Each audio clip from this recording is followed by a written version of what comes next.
Just like Dr. Sultan was saying, Jazakallah for welcoming me into your beautiful community.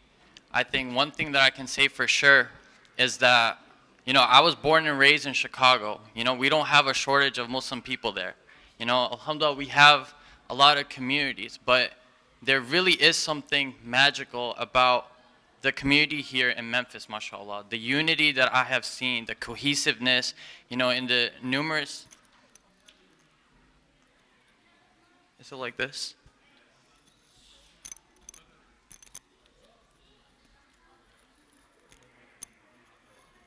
Better? Okay, perfect. Yeah, the unity, the cohesiveness that has been displayed in like my short time here, subhanAllah, it's a really beautiful thing to see. Are my slides up there? Okay, perfect, inshallah. So I would like to begin by saying that, whatever I say today, inshallah, I say with the best of intentions. It is all a reminder of myself first and foremost, and then to all of us as a family, inshallah. Anything good that may come out of today's talk, it's only from Allah, and I am nothing but a vessel through which His words flow through today. Any mistakes or anything incorrect I may say, that is a mistake on my part and mine alone. So I ask you for your forgiveness from that from the very beginning, inshallah. This topic is very interesting. You may be wondering why the heck is a surgery resident talking about sleep? We're supposed to hate sleep. But really a lot of this topic came about from, the different lectures I'd hear from my wife about how I need to sleep, how I need to take care of myself better. But really a lot of this, even like the title here, is inspired by Sheikh Sattar in Chicago. He does a lot of excellent work, and I really recommend everyone go ahead and check him out when you get a chance. We as Muslims, right, as the ummah of the Prophet ﷺ, have been sent to this dunya to guide the rest of mankind. And that's not because we are of any kind of special or inherent worth, but it's solely because we have the Quran and the Sunnah, right? And because we have that, it is our responsibility to make sure that that legacy reaches every corner of the world. We have responsibilities to fulfill, first and foremost, to Allah subhanahu wa ta'ala, then to ourselves as individuals, then to our families, then to our communities, and then to the larger ummah, inshallah. But in order to accomplish anything in this dunya, to establish a legacy, to fulfill a vision, right, you need health and wellness. They're major ingredients to all of that. You have to be physically able, mentally able, spiritually able, and emotionally able to leave a powerful legacy for the sake of Allah and Islam. And really, that is where sleep comes in. It's one of those major ingredients you need to accomplish anything, right? And it's a very intriguing concept. And again, you may wonder, why is the surgery resident sitting up here talking about sleep? And full disclosure, just a couple months back, I used to consider myself consider sleep a burden, a waste of time. I hated sleep. I was like, there's so much more that I could be doing if I could do without sleep. Like if I had these more hours, there's so much I can be doing. But again, I couldn't be further away from the truth. And I'll discuss some of those reasons why today in this talk, inshallah. But sleep is one of those ingredients that is necessary for us as a community, right, to be healthy enough and productive enough to fulfill a true Islamic legacy. My goal tonight is to highlight the importance of this topic, discuss its relevance per the Quran and the Sunnah, and back all of that up with certain scientific studies that further add to what the Quran and Sunnah are teaching us. And finally, end off with providing you with about 6 principles and you can choose whichever ones that you want to implement in your own individual life. I think we can all in this room agree that everything in the Quran and Sunnah is absolute. It is finite. Right? It is not a changing set of ideas and principles. What's true yesterday from the Quran and Sunnah is going to be true today, and is going to be true tomorrow as well. But it's well versed, it's well established. But you cannot necessarily say the same thing about science, right? And the funny thing is, the biggest proponents of secularism, those who look down upon religion, they consider science to be their true guiding light. They consider it to be the most objective thing. But the reality of the matter is science is largely conjecture. It is a changing set of ideas. It's based off of different observations and theories and realizations that you have, but those are at the mercy of interpretation of the individual conducting a particular experiment or a study. A lot of that is changing, right? What holds true today in the scientific community does not necessarily hold true tomorrow. And we have plenty of evidence of that. Theories are proved and disproven all the time, right? There was a time where people thought they could replace blood transfusions with milk transfusions in a patient that needed blood. There was a time people thought when mental illnesses could spread in the same way that bodily infections could spread. There was also a time where people considered Earth to be the center of the universe. All of these theories at one point were considered to be the objective truth, quote unquote objective truth. But later on, they were widely disregarded and disproven. And while you can say that science, it can be very objective, it can be very well without bias when studied and performed properly, right? And there are plenty of times, just as I mentioned, that it can be wrong. This is not to say that science is not important. Right, that would be weird as someone who's dedicated a little more than 15 years studying the field of science for me to say, don't care about science. Science holds no worth. But the point here is that science does not represent all of knowledge.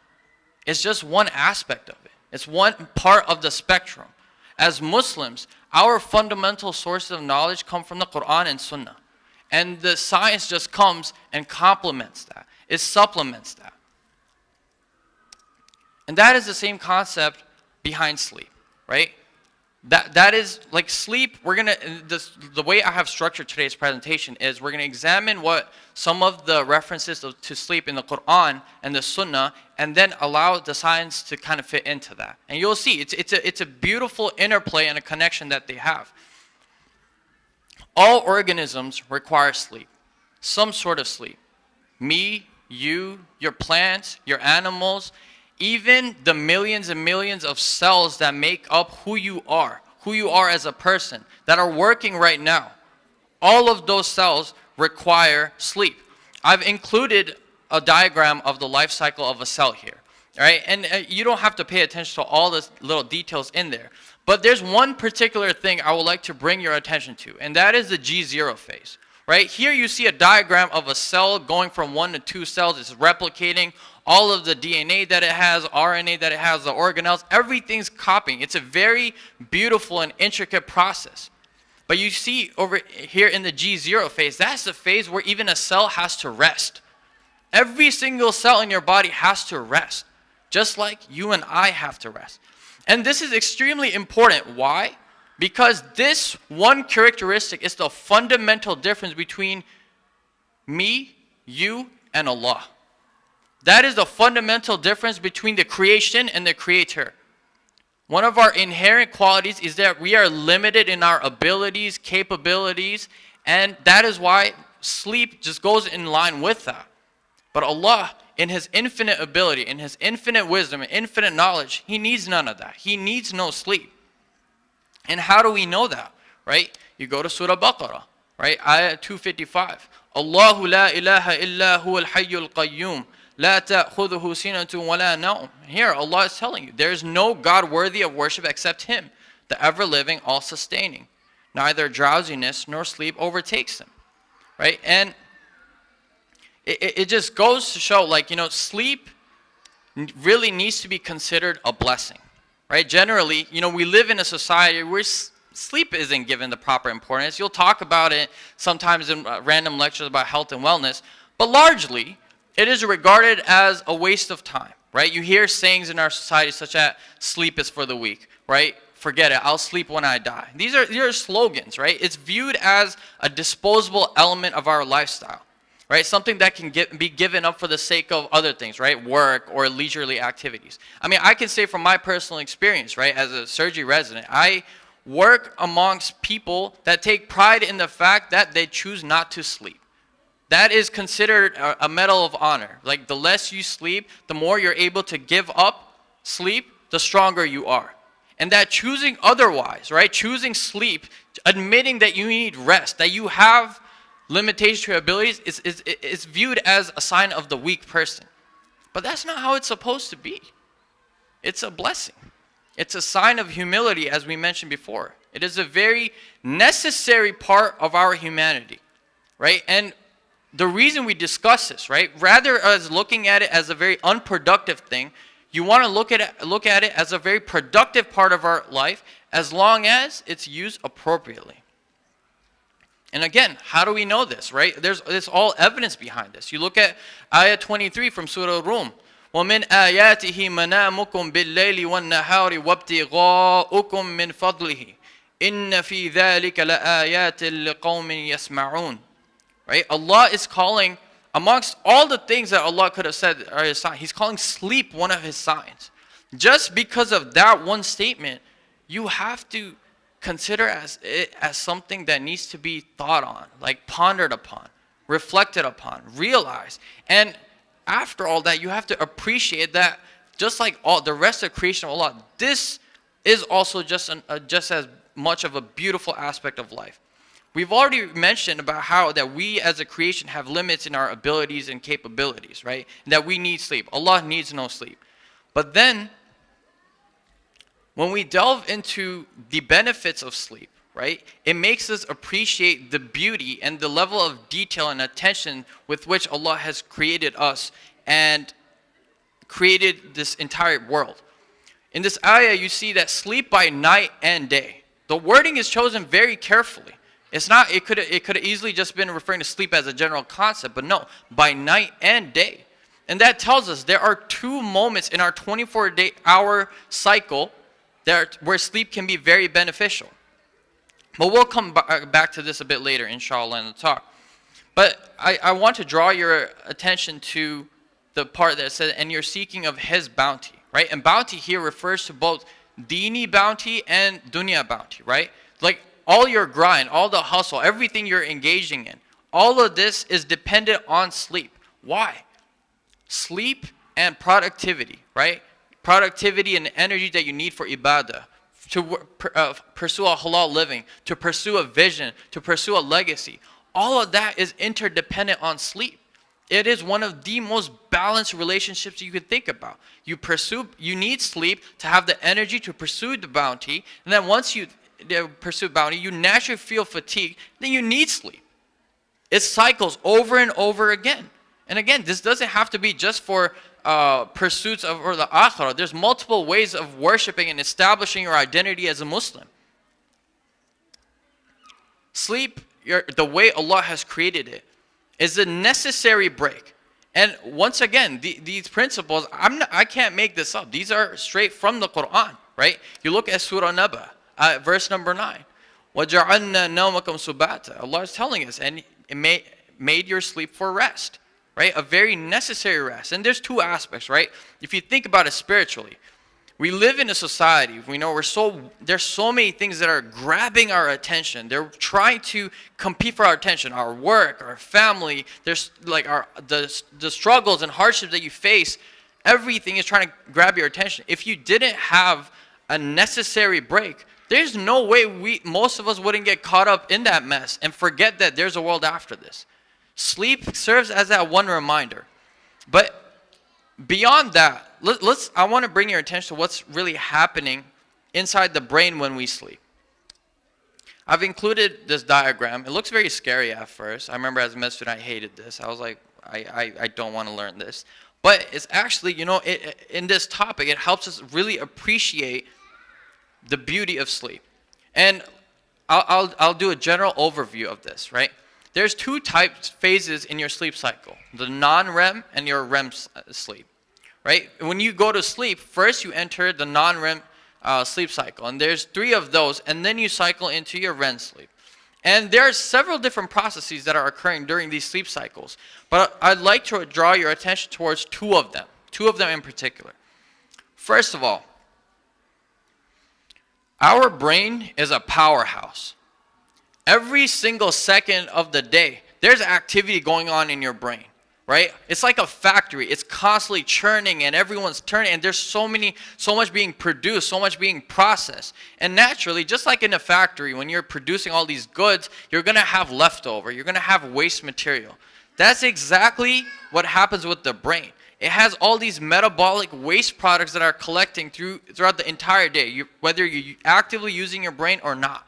It's controlling everything in your body. So naturally, there's going to be a lot of waste products. And all of these waste products have to be cleared, right? And we'll talk about what happens when they're not cleared, right? Through the non-REM sleep cycle, right, your brain goes ahead and clears all those metabolic waste products and through the different types of fluids that are flowing through your brain when you sleep. Second, right, so the first one we talked about, a big function of sleep is it clears a lot of the waste products that are collecting in your brain. Now the second thing is, you and I, as we sit here, right, there's thousands of things that are being processed by our brain right now, right? I'm looking at you, you're looking at me. You're noticing the color of the carpet, you're noticing how the other guy's feet smelled and during prayer, all those things. Whether you want to or not, your brain is processing these things. And there's a lot of information coming through. Like computers cannot compete with this. All that information, some of it is unnecessary, some of it is necessary. Some of it you want to keep, some of it you don't need to keep. Some of it you're actively processing, some of it you're subconsciously processing. The point is, all these inputs, all this information that's coming into your brain throughout the day, from the minute you wake up to the minute you go back to sleep, it needs to be processed. It needs to be filtered. Otherwise, it will be chaos. And so what happens is, when you enter the REMs, through the non-REM cycle, all of those interactions that you think, they get filtered out. Whatever needs to be let go, it's let go. Whatever needs to be trashed is trashed. But whatever needs to be kept is kept. Then you enter the REM stage of your sleep cycle. Those moments and memories that you wanted to hold on to, those things that you consider important, they are now stored away into your brain. So that when you wake up, you remember these things. All of that thing, that beautiful interaction you had with your spouse or with your neighbor, that's stored now because you saw value in that, and so that stays. Now, we've talked about the two things. The clearing of metabolic waste products, the proper storing and preserving of memories. Now, what happens, and again, this is under ideal condition where somebody's getting their rest, where somebody's getting their sleep. What happens when you disrupt that process? What happens when you're bringing all this input into your brain, but that randomness doesn't have an opportunity to be sorted out? That waste products that we talked about, it's not getting cleared. This adds up over and over time, and you're going to have adverse health effects. What are you going to get? It's going to start off with someone having poor attention spans, poor concentration, poor memory, all right? Then you have numerous scientific theories linking a lack of sleep to serious neurodegenerative disorders such as Parkinson's and Alzheimer's. It's a huge risk. And that carries me to my next point. Lack of sleep, flat out, no debate, is harmful. So much of our body really depends on the rest it gets during sleep that when you remove it, the aftermath, the harmful effects of it, they're astronomical. Right? You have an increased risk of developing high blood pressure, elevated cholesterol, atherosclerosis. These are all the prime ingredients you need to have a heart attack and a stroke. When you have chronic lack of sleep, all these factors are growing worse. Your risk of developing obesity, unhealthy weight gain, right? And as a consequence, type 2 diabetes, sky's through the roof. There's a huge connection between the strength of your immune system and the amount of rest you're getting. It's a beautiful relationship, honestly, because the normal function of the immune system, right, the layer of cells that fight off infections for you, when you get a cut, the layer of cells that rush to that site and they carry off that dirty debris, all those potentially infectious particles, they need time to process data. They need time to prepare themselves for the wars they're going to have to fight for you on a day-to-day basis. When you remove sleep, you remove the opportunity for them to be prepared. And as a result, your immune system weakens and you're more susceptible. The chances of you getting sick soar through the roof, right? And really, there are multiple studies that are talking about the increased risk of cancer when you fall behind on your sleep. there was a study, and this is a pretty significant study actually. 25,000 people were studied in Europe, right? And they looked at the amount of sleep one particular population was getting. It was 6 or under hours of sleep, right? And then they compared it with the population of within that study of people that were getting 7+ hours, 7, 8, or 9 hours, however much. And they found that across the board, right, all sorts of different types of cancer, colon cancer, right, rectal cancer, pancreatic cancer, liver, like your susceptibility, because your susceptibility of developing cancer just rose by 40%. 40%. That's not a joke. And there's much more research and data you can dissect regarding this topic. But the point here, which I really hope is clear now, is that Allah intended our lives and bodies to be structured a certain way. And within that structure lies our true success. So for the next part, inshallah, I'd like to go over 6 principles that are in accordance to the teachings of the Quran and Sunnah and are also backed by today's scientific evidence. First principle, right? You sleep according to your need, right? The general recommendation is get 7 to 9 hours of sleep. For most of the population, yes, that is widely true. But you sleep according to need. Everyone's bodies are different. Everyone's needs are different. And so there's no true one number that fits all, right? As a general principle, you got to listen to your body and sleep as much as your body needs to feel recharged. Obviously, this shouldn't be abused, right? Don't neglect your responsibilities. You know, you're like, I need my sleep. No. But as opposed to that, you know, structure your life so that sleep gets the priority and attention that it deserves. But what is the evidence for this principle? It was narrated by Aisha radiallahu anha, and I've only included the English translation here, and it's narrated in Sahih al-Bukhari. And this is a Prophet sallallahu alaihi wasallam, he was giving advice to a Sahabi where he was saying, if any one of you feels drowsy when praying, let him sleep so that when he gets up, he knows what he is reciting. All right? And then there's a second hadith where, and I've only included a part of the hadith here, where the Prophet ﷺ again is saying, right, where he's recommending that it's good to do ibadah, it's good to do extra acts, right? But he says stand up for the prayer at night and also sleep at night. Your body has a right over you, right? So what we're learning here is that extra ibadah is good and recommended, right? But in balance. Our body has needs, and it is our responsibility to fulfill those needs. Once you figure out how much it is that your body needs, you have to structure your schedule, if possible, obviously, in a way that work activities and social activities are not interfering with it, right? There was a panel of experts that was created by like 18 or 19 of these guys, and they reviewed hundreds of studies that were emerging about sleep. And they recommended, right, like most adults, the wide population needs 7 to 9 hours of sleep and to avoid a lot of the harmful effects that we talked about. So that's principle number 1. Principle 2, sleep early and rise early, right? Sleep is not just about getting the right number of hours that your body needs. There's also an element of time for it. It's a timing that you have to get right from which you will maximize the benefit that you gain from sleep, right? Beneficial acts can be beneficial acts by themselves for sure, but they can also be maximized when they are done at a particular time and in a particular fashion. And this is a huge aspect of our deen, right? We have 5 daily prayers that we have to do, but they have specific times. You have to do them at a particular schedule. You have to do a particular time to maximize that benefit, right? You can pray 2 rak'ahs of nafil prayer at any point, and yeah, you'll have benefit. But if you wait a couple of hours after Fajr, after the sun has risen, then you get the reward as if you performed a Hajj and a Umrah together, right? I'm referring to Salat al-Ishraq. Or if you pray those same 2 rak'ahs in Mecca or Medina, now the reward has suddenly like grown exponentially. So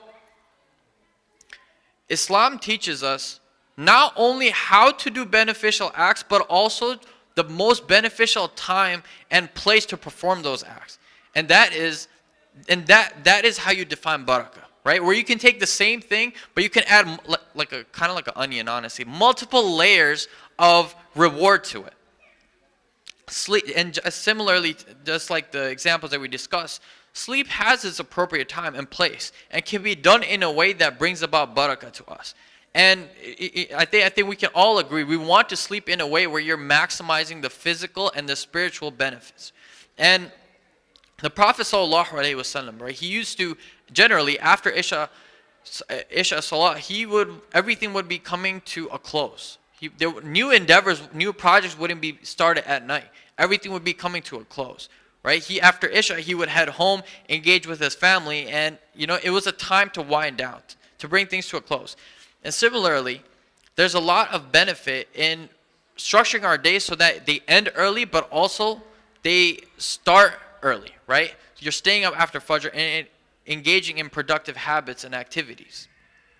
And there, again, this is backed by a hadith, a teaching of Prophet ﷺ, where it is narrated by Sakhr al-Ghamidi, where the Prophet ﷺ said, "O Allah, bless my nation in their early mornings." Right? A lot of times when the Prophet ﷺ used to send expeditions, he would send them early in the morning.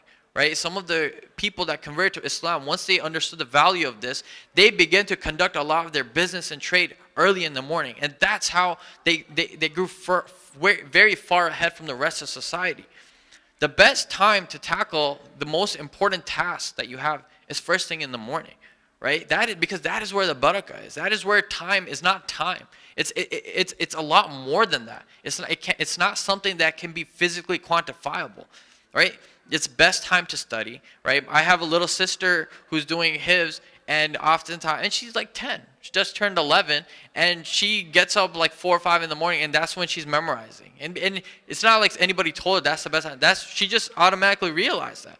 We as surgeons in our world, we live for the mornings. Unless it's an emergency surgery that has to go overnight, we prefer operating our worst and most complicated cases first thing in the morning, 7 a.m. start time, 7:30 start time. That's when your brain is working the best, you're most fresh, and it's the most difficult task. If you tackle that in the morning, everything else is downhill from there. And on the note of going to bed early and rising early, and this is honestly something I had noticed during a lot of my trauma surgery rotations. It was a trend. Once it was past a certain time in the evening, you knew that you were going to get set up for some serious trauma, some serious accidents. And again, all of this data is available on the DMV site of both Tennessee and on the National Safety Council site. And I thought this data was very worthy of sharing. So according to the National Safety Council, drowsy driving, right? Driving that occurs when people are tired or people are sleepy. It accounts for about 100,000 car crashes per year. Of these 100,000, 71,000 result in injuries, and about 1,550 of these, at least within this past year, resulted in deaths. And this is per year. And this trend has stayed pretty consistent, at least throughout the past 2 decades. And again, I'm passionate about trauma surgery, right? But what the numbers, they really can be hard to process sometimes. But what's more interesting is the timing of this, right? And I've marked it out here. Majority of these accidents occurred between 6 a.m. to 12 a.m., right? Or 6 p.m. to 12 a.m., sorry. And then between 1 p.m. and 3 p.m. We'll touch base on the 1 p.m. to 3 p.m. part later. But again, it's just one of the reasons where the value of going to bed early and rising early comes up again. And I just thought it was worthy of sharing. So principle number 3, make wudu before you sleep and sleep on your right side. And again, this principle is derived straight from the hadith where the Prophet ﷺ is narrated in Sahih Bukhari, where he's giving the advice of whenever you go to bed, perform wudu as you do for salah and lie on your right side. And there's an extended portion of this hadith that I haven't included here, but it's worth asking why wudu. And we understand the concept behind wudu. Every part of the body that the water touches, those sins get washed off with the water, right? And earlier we talked about how during sleep, your brain, because of the different physiological processes that are set up, your brain is clearing of all the metabolic waste products, right? So making wudu is bringing a very spiritual element to this entire process that is one of the best things that can happen for your body. Best ways that you can maintain the health of your body. Scientifically, sleeping on your right side has a lot of cardiovascular and neurological benefits, right? Cardiovascular wise, what do I mean by that, right? The flow of blood to your brain increases when you sleep on your right side. And so it's assisting with the clearing of the metabolic waste products. And then you have a lower risk when you're sleeping on your side of developing things like snoring that can lead to sleep apnea, right? And then, but neurologically also, sleeping on your side, it relieves a lot of the stress on your spine, right? This is the same spine that's holding up your head, holding up your back. Regardless of what area of work you do, we all get, back problems. We all feel fatigue and we get back aches. Sleeping on your side is a solution to that. But ultimately, despite what the scientific studies show, we want to practice these things. We do these things because the Sunnah says so. Right? That is our fundamental source of knowledge. The Quran and Sunnah say so, so we do it. The science is extra credit. It's great. If it aligns with it, alhamdulillah. If it doesn't align with it, all right, well, Quran and Sunnah told me, that's why I do these things. Principle 4. You sleep in a dark, cool, and quiet environment. Right? I want you to remember these words. Dark, cool, quiet. The body has its own internal clock, right? It's called the circadian rhythm. And this clock functions based off exposure of light. And it regulates several processes in your body, right? Your body temperature, the release and non-release of certain bodily hormones, and your digestive system, and then also your sleep-wake cycle. Naturally, towards the end of the day, you are physiologically wired to feel drowsy and fatigued in the evening. We have to recognize that and take advantage of that by creating an environment that then allows for our body to fully relax and ready to go to sleep. And what does this environment look like? Right? Multiple scientific studies, they use these exact 3 words: dark, cool, and quiet environment. Right? But what's really interesting is when you look at where Allah chose to give the people that are discussed in Surah Kahf a place to stay. We don't know how long they were asleep for. But here we see this ayah, right, where Allah gave these people refuge in a cave. Now, generally, you don't have to have been in a cave, but generally, from what you know of caves, how can you describe those environments? Dark, cool, and quiet. That's how you generally describe a cave. That's the kind of environment you'll encounter in a cave. And what we can understand from this is that our sleep environments, in addition to all the principles we've discussed so far, our sleep environments need to emulate that of a cave. And we have multiple scientific studies to back that.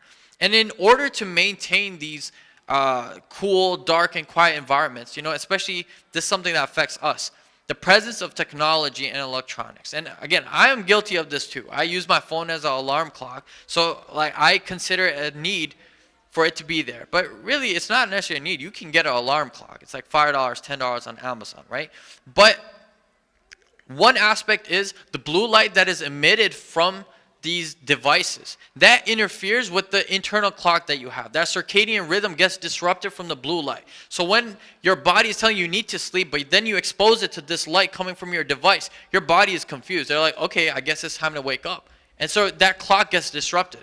But furthermore, we live in a time where holding somebody's attention has become a commodity, right? When you look at these big social media and media companies, right? I'm talking YouTube, Facebook, Twitter, Netflix, a lot of these new social media places like TikTok and stuff. What is the larger move that's happening? They're trying to grab your attention. Their number one enemy is sleep, because sleep takes you away from them. They want you. They want your attention. They pay millions and millions of dollars per year to build teams of the smartest minds that they can find so that they can design algorithms that will keep us looped on their services and platforms for hours upon hours. When this is not the case, right?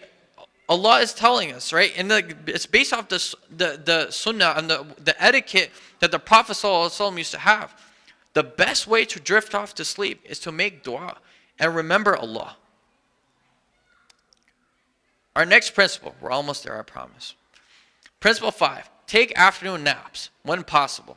There are some call days where I have like 20, 30 minutes, and best believe you will find me knocked out in a bed somewhere in the hospital. It is one of the best feelings because you feel like you've lived 2 days in one. That's how recharged you feel, right? But the circadian rhythm, the internal clock of the body, it has a natural physiological dip that takes place around the afternoon time, right? Today, it would be somewhere between 1 to 3 p.m. And part of that is due to people having heavy lunches, right? But the Prophet and Sahaba, they used to regularly nap in the afternoon. And then there was recently a study that was done at the Harvard School of Public Health, right? They were examining factors that can be attributed to helping increase the longevity of somebody's life. What factors can help maximize the years that somebody lives? And they found that naps were one of those things that increase health and the cognitive function and can help people live up to the age of 90. Now, what do I mean nap? Right? Nap is not 1 hour, 2 hour, 3 hour, like you just disappear off the face of the earth for a little bit. They're 20 minutes, roughly 20 minutes. They're short and quick, right? And they are energizing. And again, it really does feel like you've lived 2 days in one, right? One is your grind from Fajr, or if you're praying Tahajjud, or before Tahajjud, you're going there all the way to your afternoon. You have a 20-minute break there, 20, 30-minute nap, and you have so much energy, you're just like, okay, now I can go all the way till Isha. And that is how you maximize productivity. Our last principle is have a winding up and down routine, right? Get your body used to a routine. The process of winding down is very important, right? You turn off your screens, right? Many of you brothers, I see on a daily basis because we all come here to pray Isha at the masjid. It's part of a routine. When you wake up, don't just jump to your phone and look at your emails or your texts or what you may have missed through the night. Remember Allah. Make dua, make wudu, and pray. In that particular order, dua, wudu, and pray. And these things are extremely important, not because I'm saying so. Again, there's a hadith about this. The Prophet ﷺ says, during your sleep, shaitan ties 3 knots at the back of the head of each one of you. And he seals each knot with the following words: the night is long, so keep on sleeping. When that person wakes up and remembers Allah, 1 knot is undone. When he makes wudu, the 2nd knot is undone. And when he prays, all his knots are undone. And he gets up in the morning active and in good spirits. Otherwise, he gets up in bad spirits and sluggish. And this is reported in Sahih Bukhari. Every single day that we have is a new day. It's a new opportunity to do good, to achieve, to prosper, to pursue bounty. Everything that we do in this dunya should begin and end with the remembrance of Allah. That is how you achieve barakah. This is how you build a productive day, a productive family, a productive community, and a visionary ummah. That's what makes Islam so beautiful. It doesn't matter what you did yesterday. If you had an unproductive day or you wasted a lot of time, khalas, leave it in the past. You have a chance to restart. And that's how Allah has designed sleep. That we have an opportunity to begin again every single day. Because if Allah can forgive you for your mistakes or your forgiveness, so can you. So can you.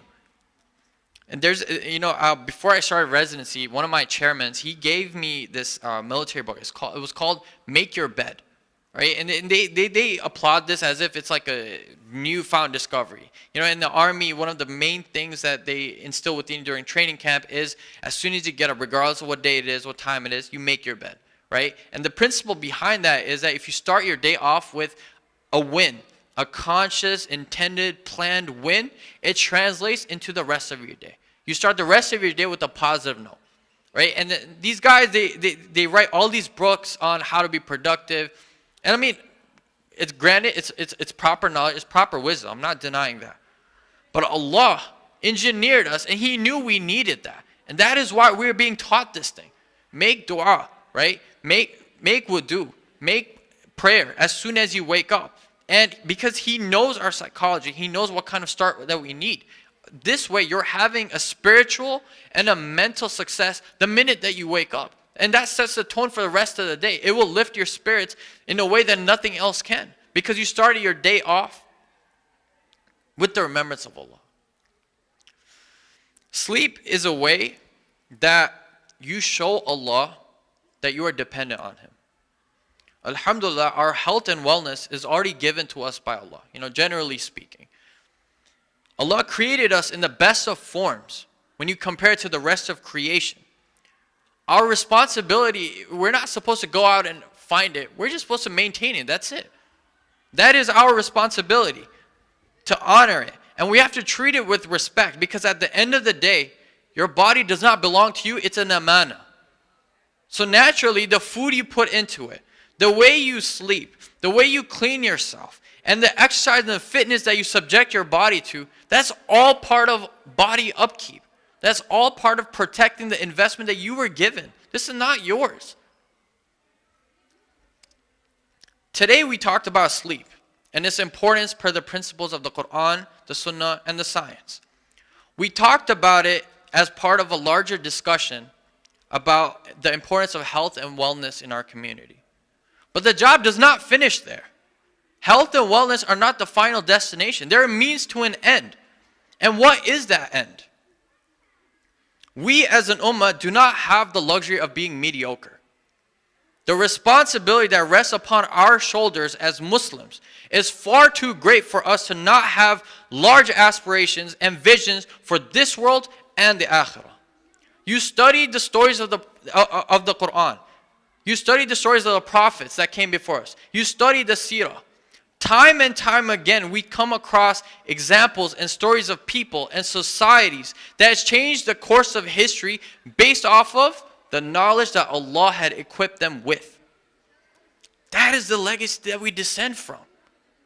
That is the legacy we have to revive. We as a community here, alhamdulillah, in Memphis, we're blessed with freedom of religion. We're blessed with freedom of speech, wealth, status, resources, unity, amongst many other things. How many places, honestly, from all the different places that we all descend from, how many people amongst, not even just Muslims, non-Muslims, have all of these things? Not many places you can count have these things. As such, our responsibilities are different. We must, as an ummah, as a community, it starts off, there's a reason we're all present at this gathering, where there's a reason we're having this conversation. It's not a coincidence. We must become the change that we seek in tomorrow. We must become the visionaries that uphold the principles of true freedom, justice, and equality. And all of that starts off with us following the principles laid out in the Quran and Sunnah to build a strong and healthy foundation and lifestyle, so that we may be able to physically, emotionally, mentally, and spiritually able to leave behind a legacy that history will remember long after we're gone, inshallah.